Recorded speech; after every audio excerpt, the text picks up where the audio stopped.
Leur regard était depuis longtemps déjà tourné dans la même direction. Mais jamais Japonais et Australiens ne l'avaient aligné de la sorte.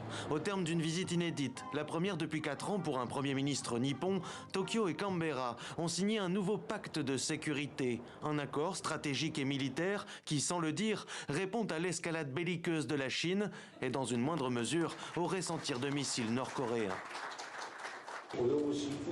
Cette déclaration confirme qu'en cas d'urgence, susceptible d'influencer les intérêts en termes de sécurité régionale, nous nous consulterons et étudierons les réponses possibles. Le précédent accord entre Tokyo et Canberra datait de 2007. Pékin était alors militairement plus faible. Mais depuis l'arrivée de Xi Jinping au pouvoir, la Chine a amassé un arsenal nucléaire et balistique et fait de son armée l'une des plus puissantes du monde.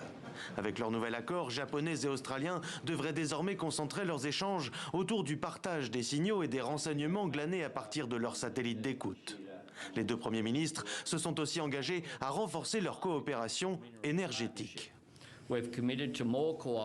Nous nous sommes engagés à renforcer la chaîne d'approvisionnement en minéraux critiques, ces matières premières nécessaires à la construction des technologies vertes du futur. Cela signifie construire des chaînes d'approvisionnement sûres, promouvoir les investissements, développer le secteur intérieur australien et s'assurer que les fabricants japonais disposent des matériaux essentiels dont ils ont besoin. Si les koalas ne sont pas prêts d'abandonner leurs endémiques eucalyptus au profit des cerisiers japonais, Tokyo est d'ores et déjà un partenaire énergétique de choix pour Canberra. Le Japon est un important acheteur de son gaz et a largement parié sur le développement de l'industrie hydrogène en Australie.